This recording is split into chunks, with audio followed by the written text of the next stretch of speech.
Will Roman Reigns versus Goldberg for the Universal title be headlining Wrestlemania 37? Hi, I'm John. This is Wrestlescope Weekly. Thank you very much for joining me here. Don't forget, as always, you can subscribe. I can speak tonight. Subscribe to all my social media. TikTok is at Wrestlescope TV. TV_Wrestle on Twitter and at Wrestlescope on Instagram.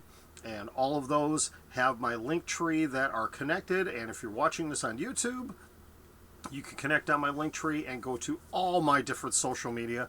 You can also find my Amazon wish list and so many other things. And we'll talk about Patreon in just a little bit. But it was announced earlier this week.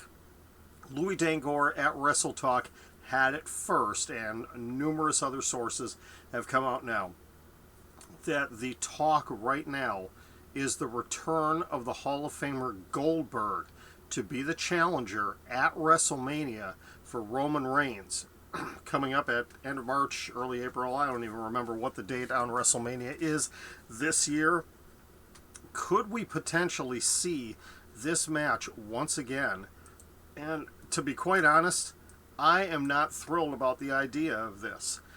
Originally, the talk was Roman versus The Rock, as this whole head of the table, tribal chief, everything continues on. But it sounds like The Rock may not be available for WrestleMania because of his movie commitments. So, the other option they are looking at right now is obviously Goldberg. From what I got from my fans, from my followers on TikTok, absolutely no one wants to see this happen. No offense to Bill Goldberg. Absolutely no offense to him. But this is not what the Universal Championship match should be at WrestleMania. When you've got so many other guys that really are deserving of spots. You don't need to bring a part-timer back in The Rock, though many people are saying, hey, it makes absolute sense to have his cousin, the most electrifying man in all of entertainment, come in and face the tribal chief, for basically the head of the table. But who gains anything out of that? The Rock tried giving Roman Reigns a rub a few years back at the Royal Rumble, and it didn't work. They booed him out of the building. Bill Goldberg coming back. It has not been a very good return for Bill Goldberg over the last couple of years. Yes, he had a series of okay matches with Brock Lesnar, and I'm going to say they were okay. But really, yes, he's still in really good physical condition, but he's not in really good wrestling condition. And it would be a disservice to Roman Reigns, who has really changed himself dramatically since returning at SummerSlam, to have this match. And it's a disservice to many of the other guys in the back that have worked very hard to get opportunities to battle for main titles. So, me personally, I think this is a huge drop of the ball if this does end up happening. Now, I am recording this on December 10th, 2020, and as we know, 4 months down the road, everything can change. Vince McMahon, like that, snap of a fingers, he will change his mind. But the early talk right now is what you're seeing right there on the screen, Roman Reigns, Bill Goldberg for WrestleMania. Boy, not really thrilled about that one. But speaking of WrestleMania, let's continue to talk about that a little bit. The other exciting thing to come out of this, though, this week is multiple reports of who Drew McIntyre, if he is still the WWE Champion, could potentially be facing. I'm really excited about it because the early talk right now is, and I will show you here in just a second if I can get it to work. Oh, sometimes this does not work. Other times it does. And there we go. Now we got it to work. Yes, the Limitless One, Keith Lee, but a surprise. A triple threat is being talked about. Drew McIntyre, Keith Lee, and Brock Lesnar. Lesnar has not been seen since WrestleMania 36 when he dropped the belt to Drew McIntyre. We have not seen him at all. Imagine Brock Lesnar coming back and being in a match with Drew McIntyre again. They had a great match. And this guy right here, Keith Lee. Now, it would be a little bit of a disservice to Keith Lee because I think with the right push, he should get a one-on-one shot. And they have not been booking him correctly ever since he moved up.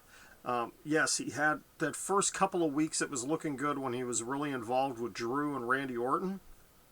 But since then, it's been kind of a mess. And having him in a triple threat for his first true main event title run, potentially, I don't know. Who goes over in that one?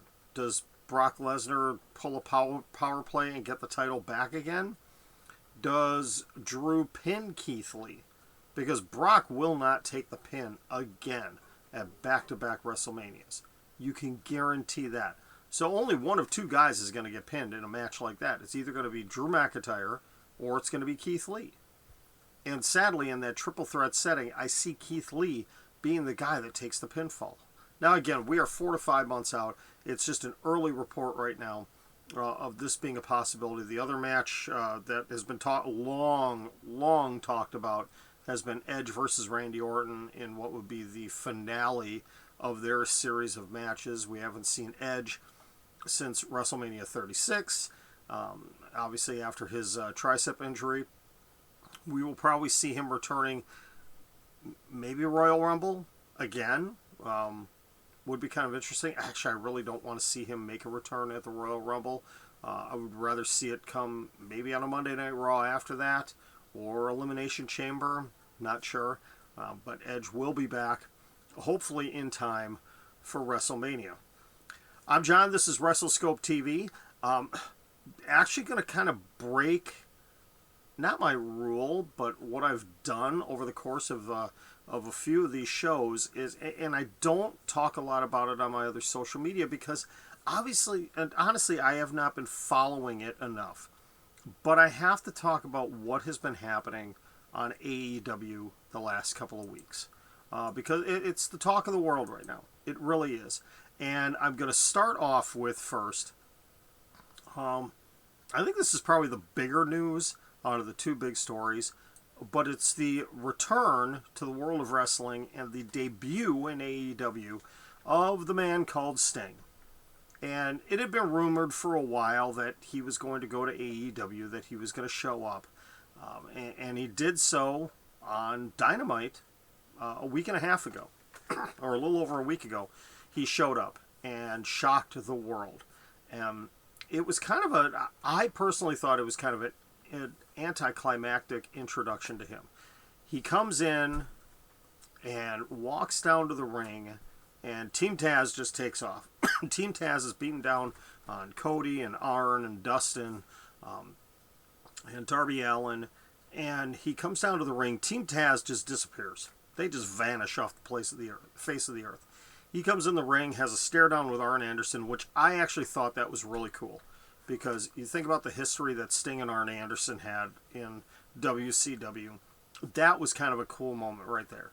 Then he has a stare down with Cody, which, okay, Sting and Dusty Rhodes had, they traveled the road a lot together.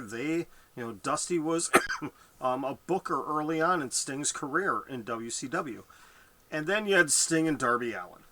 And that was the one everybody's been talking about is, Sting is going to come in, he's either going to have a feud with Darby Allin, or he's going to be a mentor for Darby Allin, whatever. But that was it. The baseball bat came out, but we didn't see him get physical at all. He didn't say anything. And then, he comes out last night, on Wednesday night on Dynamite, and interrupts a promo from Cody Rhodes. And I haven't watched it. I haven't watched Dynamite yet. I've only caught the review done by the great guys over at Wrestle Talk, and also stuff online. So I will catch up on it sometime here in the next couple of days, just because I want to see what was happening. But from all intents and purposes, it was kind of anticlimactic, just kind of kind of like his debut last week. And it looks like they're setting up down the road for a Sting Cody Rhodes match. It's already been said Sting has signed a multi-year deal, and he does plan on wrestling for AEW. It may only be a couple of matches, but at 61 years old, and considering the injury he suffered in his last in-ring action when he took on Seth Rollins when he was in the WWE,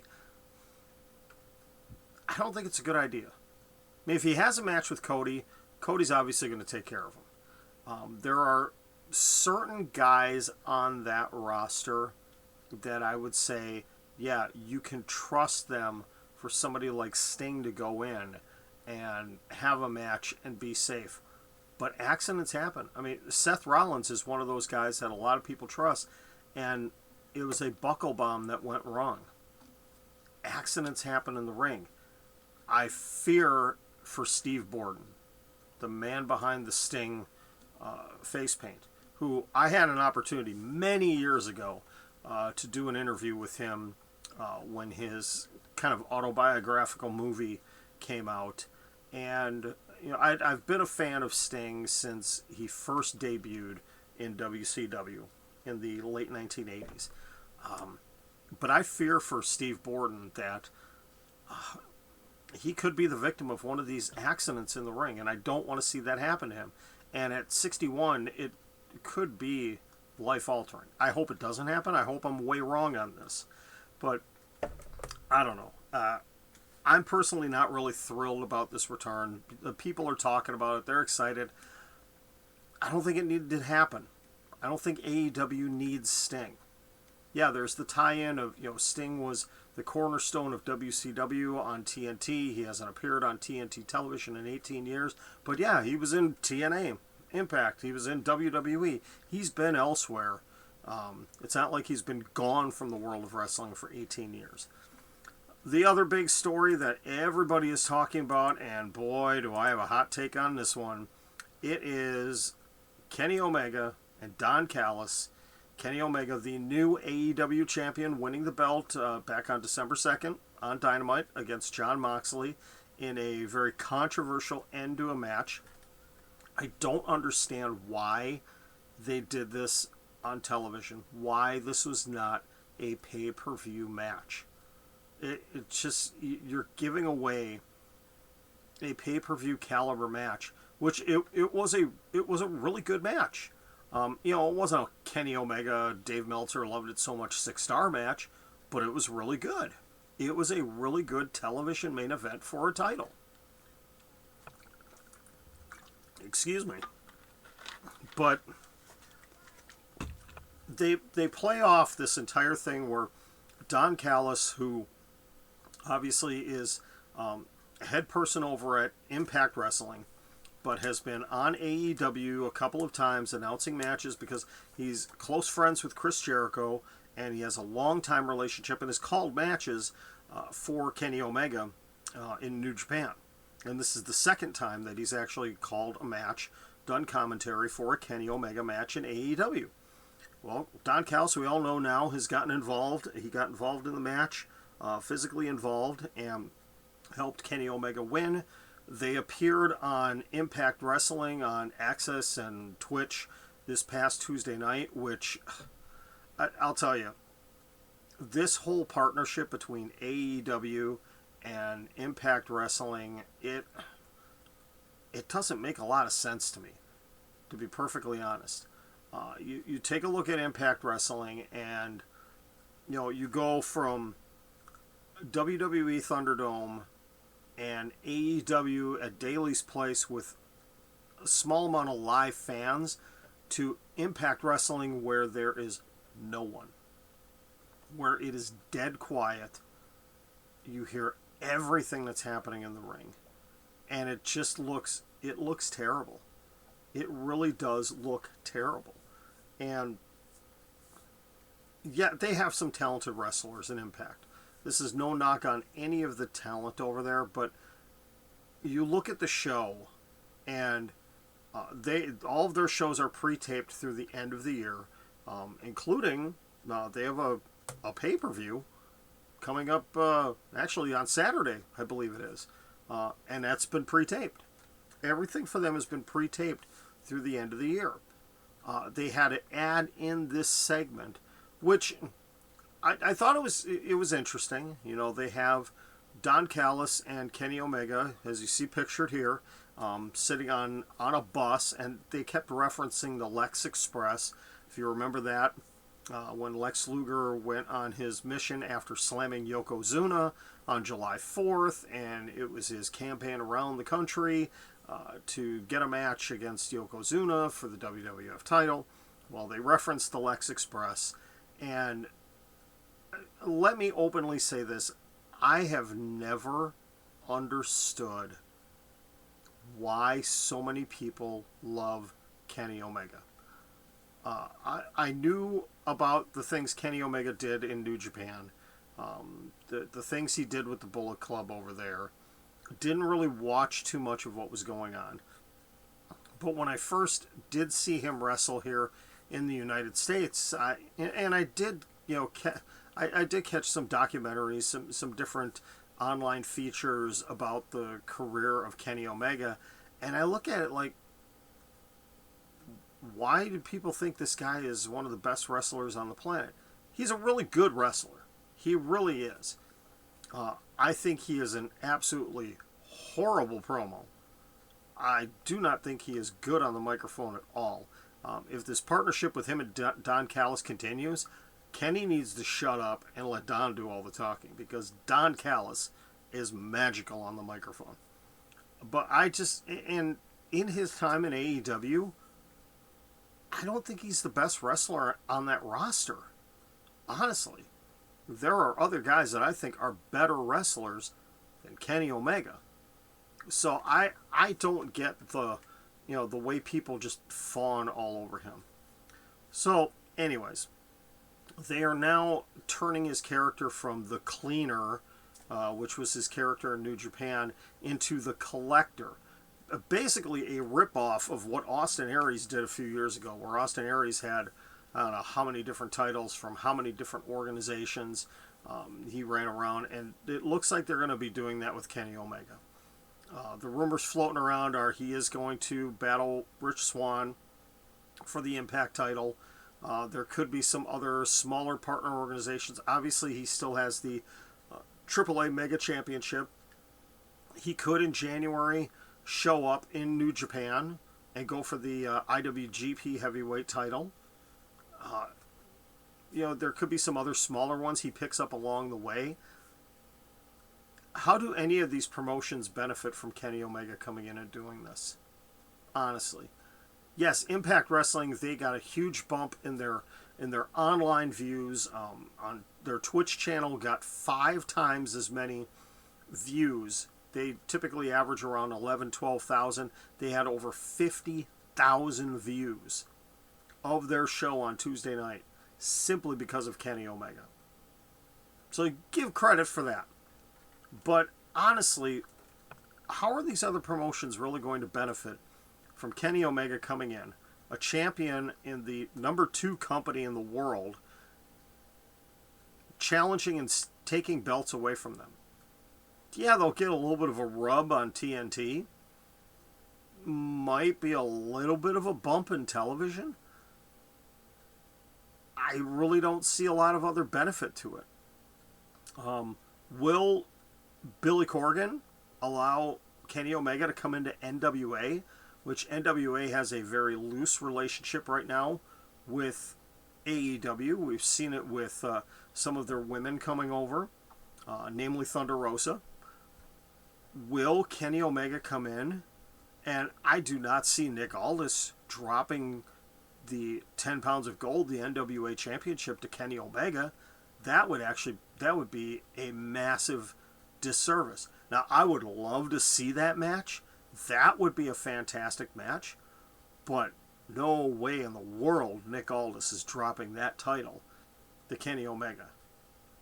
I am in the minority on this. I am not a fan of this. I do not like the direction this is going. I don't think this is making AEW look good. And it's not going to draw me in to watch anymore. Yes, I did watch Impact Wrestling, and I didn't watch it live. I went on their Twitch feed and caught the replay, and honestly, I fast forwarded through the majority of the show. I stopped on a few things just to get caught up on a couple things. I saw Sami Callihan come out. You know, Sami Callihan, I really like him and everything he's done, so I listened to his promo. That was really about it. I fast forwarded to the very end to watch the segment with Kenny Omega and Don Callis. I thought Don was fantastic in explaining everything. I thought Kenny was milquetoast. Honestly, I didn't think it was a great promo. I think he looks dumb, but that's just my personal opinion.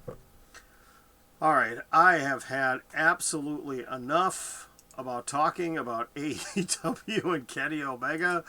I need to talk about something that will actually make me a little bit happier, and that would be Alexa Bliss. Because my TikTok fans know I am a huge Alexa Bliss fan. I've got, if I have a wrestling crush, it is Little Miss Bliss.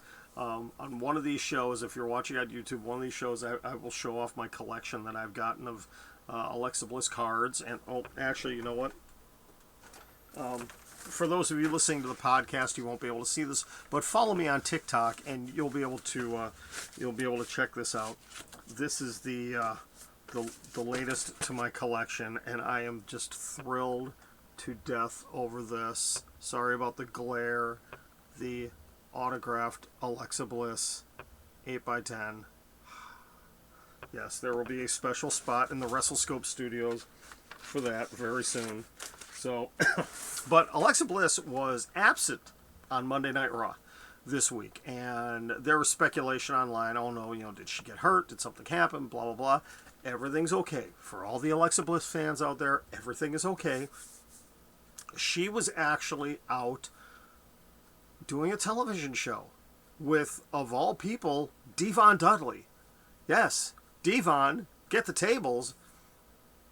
Devon Dudley is helping produce a remake of the popular 80s television show Punky Brewster, because doggone it, TV producers, they can't come up with anything original anymore. So everything's got to be a reboot and everything's got to come back. Well, Alexa Bliss and Charlotte, I guess, are involved in this, and she was filming on Monday out, I believe they were in Los Angeles filming for the Punky Brewster reboot, which is coming out sometime in 2021. I was a fan of the show back in the day. I'm old enough to actually remember when it was on, and obviously anything with Alexa Bliss, which this is actually her first, according to IMDb, this is her first actual acting role on television, away from wrestling. So I'm excited. I have no information on what role Alexa Bliss and Charlotte will be playing in this show, but I'm excited to see. But that's why she was not involved in the Bray Wyatt Firefly Funhouse and in the Bray Wyatt Randy Orton match. But actually, as much as I love seeing her on television, I actually think the way they designed that segment was good. It was really good, and I loved the end where the lights go out. Bray Wyatt's in the ring getting pinned by Randy Orton. The lights go out, the music hits, and all of a sudden, there's the Fiend. The Fiend is there. That's the first time we've actually seen that happen that I can recall, and that was a pretty freaking cool moment, to be perfectly honest. But hopefully Alexa Bliss will be back on Monday Night Raw on Monday night. I would be excited about that. All right, we're going to stick with WWE for one more little segment here, and we are going to talk about, even though TLC is coming up in a little over a week, we have to talk about the next big one coming up next month, the first big pay-per-view of 2021. Yes, it is the Royal Rumble, and early voting, or early betting odds, are saying right now that it will be Edge and Ronda Rousey winning the Royal Rumbles. Now, no offense to Edge, no offense to Ronda Rousey, that's not the direction to go. Okay? I'm thinking on the men's side, it needs to be either Big E or Keith Lee winning. On the women's side, it's hard. It really is hard to say because Becky Lynch, obviously, she will not be back. Oh, and congratulations. Congratulations to Becky Lynch and to Seth Rollins on the birth of their baby Rue last week, Friday. Congratulations on that. Hoping and praying that everything is well with mom and the baby. Sounds like everything is good. Now the speculation can begin on when Becky Lynch will come back. But I'll tell you, if you happen to see the photos that came out, they did a photo shoot, what was it, probably about a month and a half ago, a maternity photo shoot. And Becky Lynch looked really good for a pregnant woman, okay? She was in fantastic physical condition, and I'm thinking it won't be that hard for her to get back into ring shape. She will not be at Royal Rumble. She may make an appearance. I highly doubt it, though. I think it'll be too early. Her baby will be less than 2 months old at that point in time. And just with everything going on with COVID-19 right now, they've got to be careful. They've got to be safe. So I am speculating that we will not see Seth Rollins, and we certainly will not see Becky Lynch until end of February, whenever Elimination Chamber is, or the Monday Night Raw immediately following is when we would see either one or both of them appear. But on the women's side, boy, it's really hard to say. My early pick would be Bianca Belair. I would love to see Bianca Belair win the Women's Royal Rumble. But I'll tell you right now, and this is going to sound wrong, and I don't mean it to. Please do not take it the wrong way. But I highly doubt WWE will go with two black winners. One on the men's side, one on the women's side. So if Bianca Belair wins on the women's side, it will not be Big E or Keith Lee. If Keith Lee or Big E win on the men's side, it will not be Bianca Belair. I know that sounds stupid, but we're talking Vince McMahon here. And I'm not saying Vince McMahon is a racist. He's not. At least not that I know of. But I don't see him going down that road. I really don't. So it's still way too early. Nobody knows, are Big E, is Keith Lee going to get a push or not? We've seen up and down, stop and start with Big E for, the last couple of months now. Keith Lee, I don't know what they're doing with this guy as far as booking. It's a hot mess right now. Bianca Belair right now is honestly, I think the hottest up-and-coming woman on the roster. We'll see what happens with her feud with Bayley. Hopefully Bayley gives her the rub here, and we get to see that happen. We may have a better understanding after TLC of who might be getting a push going into Royal Rumble. We'll see. But again, things could change at the last minute again. Just to wrap things up here, there's been the continued reports. There continue to be reports about Vince McMahon coming in and ripping up scripts the day of shows, shows not being completely fully written and done right before even going into broadcast time. And this has been something that's been going on for a long time with Vince McMahon. He gets a bug up his rear end, doesn't like where things are going, and changes things at the last minute. I've had a lifelong dream of working for WWE, but after things that I continually hear, I couldn't do it. I could not do it. As much of a dream job of doing, whether it's being a ring announcer or working creative or whatever it would be, not going to happen. Absolutely not going to happen. All right. Well, thank you very much for tuning in for this episode of Wrestlescope Weekly. I am John. As always, as I mentioned, check out my link tree. It's in my bio, but you can find me on TikTok. That's where most of my content is TikTok and Instagram. TikTok is at Wrestlescope TV. Instagram is at Wrestlescope. You can also find me on Twitter at TV_Wrestle.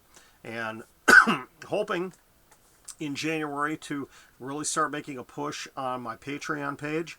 I do have one available. It is in my link tree. Haven't done anything with it yet. Still building up my base here. Starting to get some interest, obviously, in a podcast. This will be turned into podcast form, and it's on pretty much every major platform that there's podcasts available on. I want to thank all the subscribers to YouTube. Thank you very much. Obviously, my TikTok family, Twitter, and Instagram families. Thank you very much for everybody that's been showing me love and support there. That's where I am on a daily basis. I promise you in 2021, which hard to believe, we are 3 weeks away from the beginning of a brand new year. I promise in 2021, going to have a more dedicated time, day and time of when these will be on YouTube and when they'll be live. This one was recorded, but didn't do a live this time, so promise in the new year there's going to be a dedicated day and time for this, possibly twice a week. We'll have to see. Right now it looks like it's going to be once a week, but there may be more content coming. But thank you again very much for tuning into Wrestlescope TV. I am John. Enjoy wrestling. Have a great holiday season. I'll be back next week with another show, so this isn't Merry Christmas, Happy New Year time yet. I'll be back next week with another show, but check me out on all my other social media. Would greatly appreciate it. And click on the subscribe button down below. If you found this, please give me a subscribe, enjoy the content, and have a great night, everybody.